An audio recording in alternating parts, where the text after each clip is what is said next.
Students, today we will discuss on some exceptional things in English. आज हम लोग अंग्रेजी के कुछ अपवाद पर चर्चा करेंगे। टुडे बहुत से ऐसे वर्ड हैं इंग्लिश में जहाँ where the students are in confusion, बच्चे कंफ्यूजन में होते हैं। कंफ्यूजन में होते हैं ना, जैसे कभी पी लिखा होता है तो कहाँ बट पढ़ते हैं, पी लिखा है तो कहाँ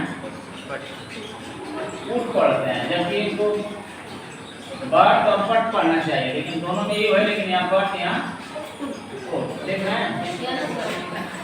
ये तो एक्सेप्शन है इंग्लिश का, लेकिन आज चर्चा इस पर होगी।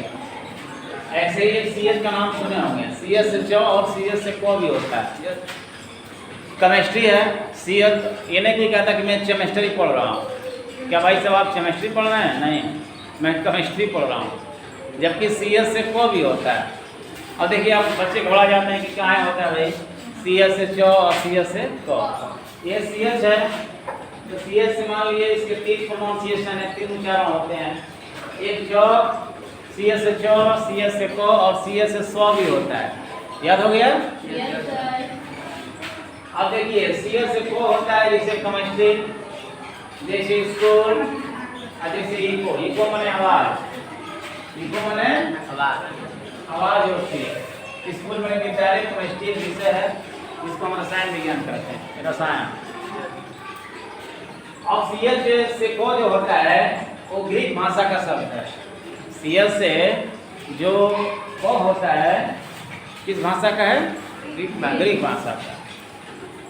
भाई अंग्रेजी से पहले जो है, अंग्रेजी के जन्म से पहले तमाम फ्रेंच और ग्रीक भाषाएं रही हैं। इसके बाद अंग्रेजी तो बाद में आई है ना।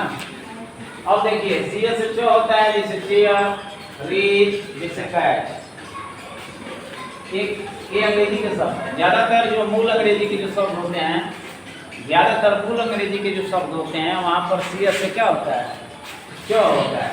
जैसे देखिए हम चेयर, रीच, कैच बोलते हैं इंग्लिश में, तो मोस्टली इंग्लिश वाले में तो हम चो ही बोलते हैं, लेकिन कुछ जगहों पर क और स भी बोलते हैं। लेकिन समझ लीजिए कि करीब जो है मोस्टली 80% सीएस से चो ही बोलते हैं। क्या बोलते हैं? चो। लेकिन कहीं कहीं क बोलते हैं, बहुत कम।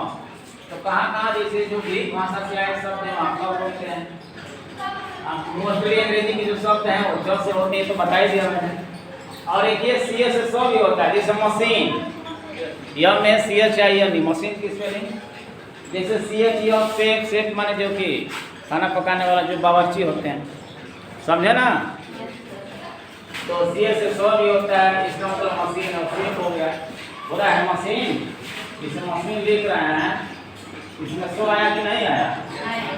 सीएस से क्या हो रहा है? सौ हो रहा है। जैसे यहाँ देखिए शेफ हो गया, सीएस से सौ हो गया। ये फ्रेंच का वर्ड है, तो फ्रेंच वाले वर्ड में सो, ग्रीक वाले में को और मोस्टली अंग्रेजी वाले में शो। याद हुआ?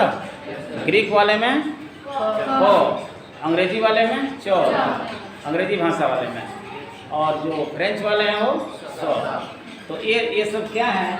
तो इंग्लिश का एक तरह से एक्सेप्शन ही है। आप कहेंगे सर ऐसा क्यों होता है, क्यों नहीं कहीं होता है तो बढ़िया रहता।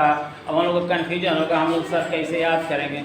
भाई इंग्लिश है, इंग्लिश ये एक तरह से लैंग्वेज है और ये भाषा है। इसमें जो वर्ड सीधे जो शुरू से लोग आपस में बोलते आए हैं, आज से मान लो कि 700-800 बरस पहले, 1000 बरस पहले, वो धीरे धीरे जो है प्रयोग में आ गया है।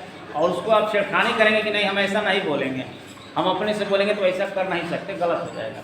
इसलिए तमाम चीज़ें, इसके लिए मैं एक उपाय बता रहा हूँ। इसको याद करने का तरीका ये है कि ओनली प्रैक्टिस कर लें। क्या कर लें? प्रैक्टिस। जैसे बार बार वर्ड की प्रैक्टिस कर लें, याद करने की। मशीन है तो यह में CHIN मशीन बोलेंगे। केमिस्ट्री है, स्कूल है, इसको याद कर लें वर्ड।